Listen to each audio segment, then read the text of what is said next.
All right, we got Tennessee head coach Rick Barnes here. We'll jump right into questions. Raise your hand, we'll get a microphone to you. Grant in the back. Rick, you said yesterday that you expected Josiah to get back to it at some point, but, I mean, did you expect something like that?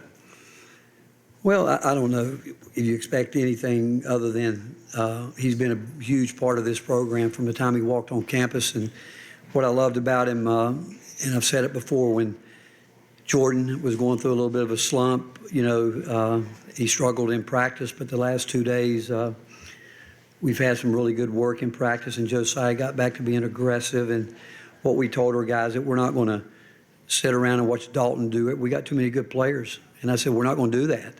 And I told those guys, it's simple. If you're open, we want you to do what we do. And, great performance with our guys tonight against, you guys know how much respect I have for John and his program and his players. And we knew they were going to be a really difficult team to guard. We knew they could get going. I thought up until tonight I was the best player to ever come out of Hickory, but that got blown up tonight. Dillingham was phenomenal. He was phenomenal.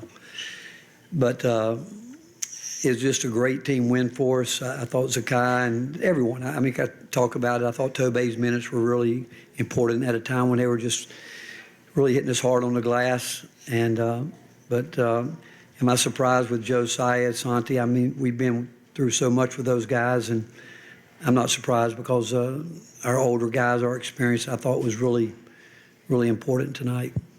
Coach, just back in the back, just before practice yesterday, you talked about the importance of getting off to a good start on the road, but especially in this building. Talk about your guys being able to come out like they did in that first 10 minutes. Well, again, the key is, we play fast too, and we told them it's going to be a totally different game than we've been in the last two games. We've been in a low possession game, played two teams and obviously Kentucky's an extremely fast team. It moves with it. We do too, and so we early really tried to concentrate on transition defense because we didn't want them to get out and get going early. But on the other way, we said, hey, we want to do what we do, get down the floor as quickly as we can, and we're open. We want to shoot it. And again, we made shots early, but the great thing about it was coming within what we spend most of our time doing. But it was a mindset with our guys. I think the last 2 days leading up to this, we had some really highly competitive practices, and just really proud of the effort they gave tonight. Yeah, Rick, you referenced not having guys sit around and just watch Dalton and do it. Was this important for them to see what they can do still too? Yeah, you know what, Mike, I don't even know why we got to that point. We haven't been that kind of team. And obviously he can go do it, and there's some games, and there'll be some other games this year where he'll do some of that. But again, I also think Kentucky did a nice job guarding him, and as the season goes on, he's going to have to deal with that. I thought that John had a great game plan to make him guard as much as he possibly could, and they did a good job getting him into some mismatches that they wanted. And all this is new to him, and as he continues to grow, like he already has, he's got a chance to get so much better. But what I think helps him more than anything is that his teammates, they believe in him, but they also want him to continue to get better like they want to get better. And he will, because he's a worker. Rick, have you seen that intensity from Tobey before, and how much of that was kind of that brouhaha sparking point for you guys?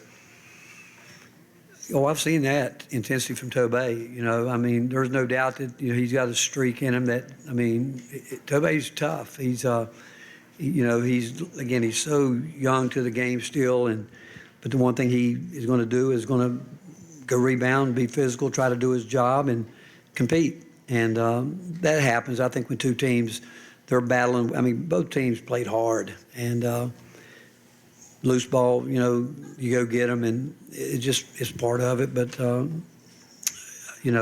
have I seen him? Yeah, I've seen him like that a few times, How important was Jonas tonight, and what did you see out of him in the post? Well, again, Jonas, has to deal with a lot around the rim there, and, he helps. There's so many little subtle things that he does. I do think our guys feel like that they've got someone behind him that can help him rim protect a little bit. And offensively, he's working hard to try to get his space and do things like that. But Jonas is a big part of what we need from him and what he will do, and this team needs it. And a couple of times I thought we could have got it to him a little bit more where he actually had got some position, but we didn't. Rick, what was different about Zakai tonight and him being able to bounce back for the last couple of performances? Well, in all honesty, I told him that I thought he had to change his demeanor. I told him I think you're one of the best point guards in the country. But I told the whole team at some point in time, I can't be the only guy getting on guys. I said, you've got to do that. And because, I am relentless in terms of details and those type things. But I said, we can't be a team that when we're down, saying to each other, we're good, when it's not good. I said, we got to be transparent. We've got to be, and you guys that were at practice yesterday, I thought the last 2 days he did a great job where he took it on himself, said, hey, I'm the guy that's supposed to be driving this car, and I'm going to make sure that guys are doing what they're supposed to do when they're supposed to do it. If not, I'm going to let them know about it. And and tonight I thought he went through a stretch a little bit where he was trying to do a little bit too much, but overall, I thought he was terrific. You talk a lot about how guys don't have to take a lot of shots to have a huge impact on a game. And for Vescovi, the way he played tonight, is that an example of that? I mean, I think he took 4 shots and had just looked like a really big impact on that game. What we tell our guys, we want you to do what you do with confidence. Do what you do. Don't do things you're not comfortable with. And Santi's very unselfish. I mean, you guys have been in practice. Watch this practice. We've told him through the years he's got to take shots, because if we do that, if we turn down shots, which we have at times, it really messes our spacing up because guys are coming in to rebound. There's nowhere to go, and then we just get discombobbled. But Santi impacts the game in so many different ways, with whether he's taking a lot of shots or not. But I love it when he's driving. I love it when he takes his shots. But it's what he does all around. His defensive game is just tremendous, and he's not afraid to go mix it up rebounding wise. But and I think his demeanor. I think that he and Zakai and Jemai and Jonas and I think those are the older guys. They have a lot of trust in each other, a lot of confidence in each other, and those guys are very real with each other. They really are, and they're willing to, they can talk through a lot of things. But Santi and Josiah and Meshack and Ziegler, they do an incredible job with fix-it plays when we break down and do some things, and they can really cover each other's back. Hey, Rick, Tennessee, you're the first team to score more than 100 at Rupp Arena in more than 30 years, so kind of a two-part question. After scoring only 59 earlier this week, can you recall the last time that you've seen such a big swing in points for one of your teams? Well, again, it goes back. This is the high possession game. I mean, Kentucky's they're lethal when they get out and run and they get down the floor. They really attack, and I'm really kind of surprised when I was doing the pregame radio show. Bob asked me about their speed. I said, well, let's talk about our speed. I said, we play fast. I said, that's what we talk about. We play fast. And so I knew it was going to be a high possession game. I knew that there was no question. But it goes back where I've said it many times that each game takes on its own personality. The last 2 games that we played with Vanderbilt and South Carolina was more of a lower possession game. But we knew coming in here it would be an up and down, a lot of shots. Have I seen a big swing like that? Probably, in the time I've been in it. But that's the reason. It really is. It's not. It's just there's so many possessions in this game compared to the last 2. Hey, Coach, I'm sure when you watch this game, you probably prepared, maybe expecting DJ Wagner to play, but just what does he bring to this Kentucky team? I'm sorry? DJ Wagner, the point guard. I mean, we know he's a terrific player, and we know he is. And I'll say it, and I've said it many times, there's not a better coach in the country that's going to deal with adversity like John does, and he will get his guys better. They always get better. He's got a lot of young guys. When we were going through the scout report and freshman, and when you got a guy that obviously they've counted on up to this point, and obviously everybody's watched him play through the years, but he's a valuable part. But I can assure you this, that whatever deck that John's got, he's gonna coach that. He's not gonna sit around and think, well, we don't have this, we don't have that. He's gonna take what he's got and try to get the most out of them.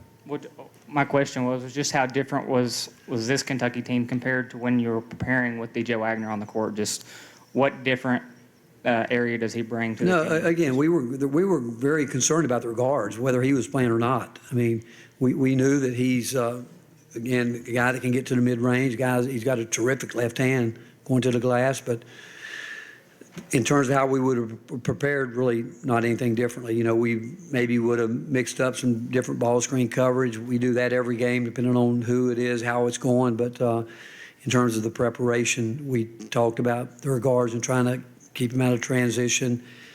Talked about how important it was to get good shots and not let them get out and go. But in terms of the preparation, it was the same. When you guys went to North Carolina, it seemed like things kind of got away from you early with the crowd, just getting into it.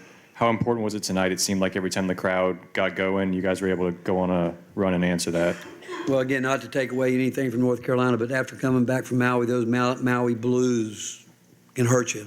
And but we fought back in the game. But you know, we've played at Wisconsin this year. We had an exhibition game at Michigan State that was sold out. We've played a really difficult schedule. At times, I thought it was.